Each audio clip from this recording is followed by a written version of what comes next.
question for Jaideep, since tier 2 and tier 3 cities are there, and we always struggle, what is the right model? I remember, like so many other things, Dr. Pratap Reddy, whom I consider as the guru of Indian healthcare, because he went bold and brought privatization in healthcare and brought quality, if I may say. So, I think 7-8 years back in Hyderabad, I was part of that very August event where there was a program launched by Apollo, and they sincerely wanted to go very deeply into tier 2, tier 3, tier 4. Now, looking back, we choose Apollo because the barrier tree is always seeing things ahead and also get the sense of the storm ahead. I think there's a serious question about what is the challenge in this country? Why the most experienced leaders in healthcare perhaps are not reaching into the next level settings. This conference is about next gen healthcare. So is there a message here for next generation healthcare from the leaders of our Indian healthcare? And what are the challenges you have faced and how to go forward, working together with all stakeholders and government? Thank you, Anila. Now, it is true that about 5 years ago, we in Apollo launched the REACH project, and the intent was to reach the tier 2, tier 3 cities. As of now, the actual position is that we have 5 REACH hospitals already running and 2 in the pipeline. So all of them are down south. We have in the cities of Karur, Karaikuri, Karimnagar, Trichy and Nashik. And 2 more, one in the city of Nellore and one in Bajaj. Bajaj would not actually be certainly not a tier 3, I don't know, maybe it would barely qualify as a tier 2 or maybe even tier 1. But that's where we are. If I were to truthfully answer the question, I would say that these 7 in 5 years is short of what we would like to be. But yes, having probably been more committed in the metros. Plus, one more thing is that in Apollo our philosophy has always been that we confine ourselves to tertiary healthcare.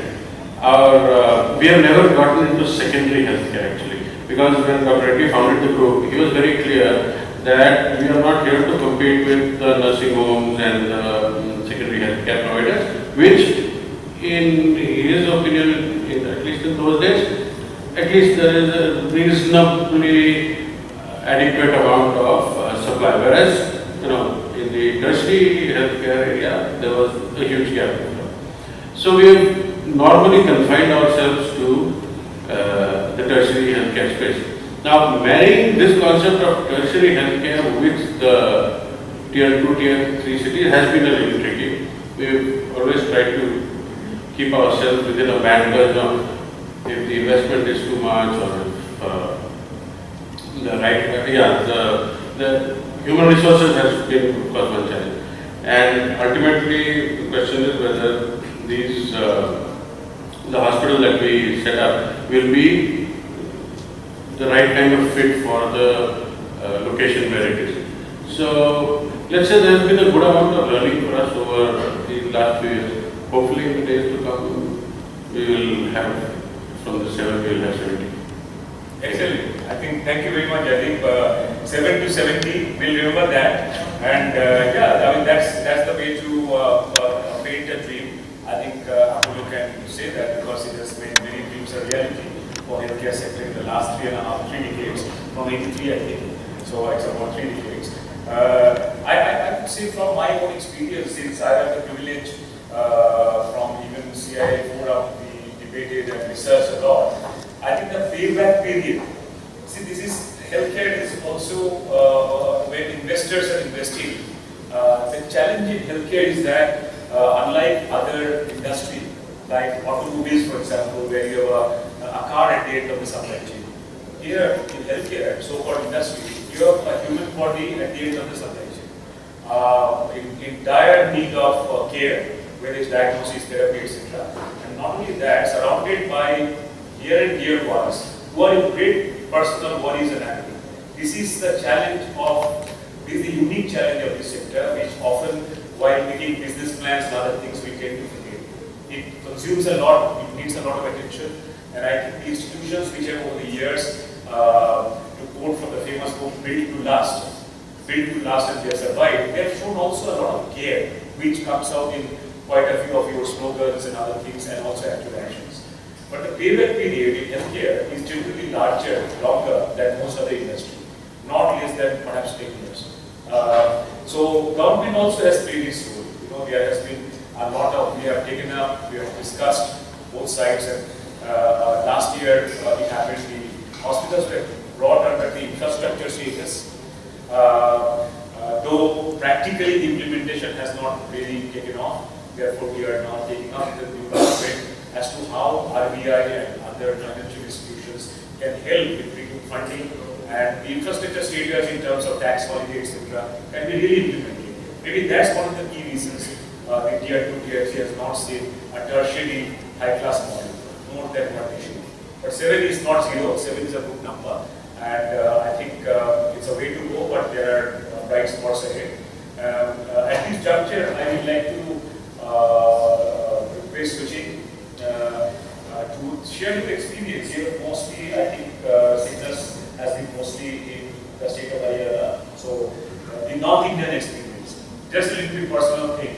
Having traveled the world, I lived in the Delhi Madras for quite a few years, just behind Apollo Hospital, coincidentally.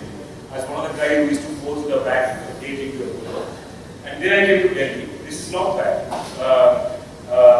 It was a breathtaking experience. I mean, I'm from the eastern part of the country, traveled around the world, but south to north, you start being wowed that this is the same country. It's like Italy and Norway. It's like Yugoslavia and England. And India is that. It's a very vast bandwidth of experiences that we face in every business, definitely in the business of healthcare. So Shuchin, please share with us and the audience some experience that you went through. What are the learnings that we can all carry from your experience? Thanks, Anand.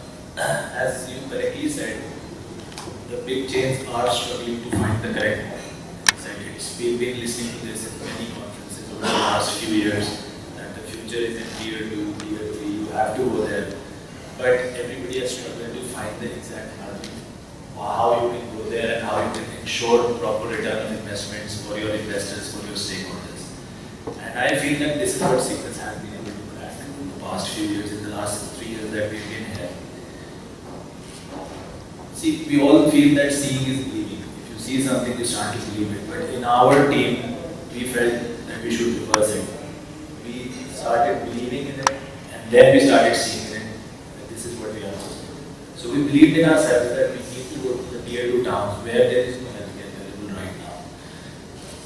Unfortunately, even after 65 years, of more than 65 years of independence, the healthcare revolution has not been able to touch these district headquarters. We all belong to Haryana. I studied from the medical school in Haryana. We know what the healthcare needs are there. And if anything happens to them, if you have a head injury, if you have a heart attack, any major problem, you have to either rush to Delhi or go to Chandigarh. There is no other option for you. And there are many, many casualties on the way. So we realized that this is the gap, there is a big gap, and we have to fulfill it. We started with hospitals starting from Panipat, which is very close to Delhi. Then we opened Sonipat, then Karnal, then Kurukshetra. So it was all in one line, all hospitals 30 kilometers away from each other. And then we had this model that we had to think how to ensure the proper return of investment for everybody. So it started with infrastructure. So most corporates have a budget of around 40 lakhs a bed to set up the hospital, build the building, everything. So we had to cut it down because we were very sure that if we spent that much money on a bed, we would never get that return of investment in a district headquarters. So we started with brownfield projects, mostly trust-owned hospitals, which were in a state of neglect. Haryana right now is where Delhi was before Guru came in. 1 or 2 trust hospitals, some government hospitals, some couple-run nursing homes, that is it. So if anything happens, you have to go out of the city, access tertiary healthcare. So there are trust and hospitals available in every district town of Haryana. So we usually take over one of them, revamp it, build up the infrastructure, do the front facade, take out the old equipment, put in the new equipment, make the hospital sure that it's very neat and clean. So we cut down on the investment of the infrastructure by quite a lot. Then when we are arranging for the machinery, we see that where, in which machinery we can cut costs. How we can build a modular OT to the minimum, in the minimum money by sourcing things from individual vendors instead of just handing over the construction of the modular OT to one person. That is where the management bandwidth comes in. We have a very good management team. We have a lot of people who can put in a lot of personal time in these things. We make sure if there is any issue in which patient outcome is affected, obviously we cannot compromise on that. Quality has to be of international standards. We will aim for NABH accreditation everywhere. We are already in the process. In fact, CII accreditation is also on the line we have to take it. So patient outcomes can never be affected. So we buy the highest in laparoscopes, we buy the highest in ventilators, but in beds, in monitors, we may take FDA approved monitors which may not be of the highest brand. In beds, we may take up locally produced beds instead of importing them from outside. So these are the things where we play smartly. We get the best asset, but we do not gold plate it. We take out the best possible delivery qualities. Then in hiring manpower, we see that was a conscious decision to build hospitals close to each other so that we could share the expensive manpower. Like a gastroenterologist in a tier 2 town would be very difficult to hire for one center because you would not be able to get the required patients, the required patient load. You would not be able to justify the high salaries that we have to pay him to make him move from Medicity in Delhi to a tier 2 town in Panipat and station in there. Obviously, we'll have to offer him a much higher salary to relocate there. So we try to share the manpower across multiple centers. That is the beauty of this model. We have 4 hospitals on NH1 and the super specialist manpower, which is not required for emergency procedures, is shared across centers. Then the next thing, services are definitely a sore point with us also.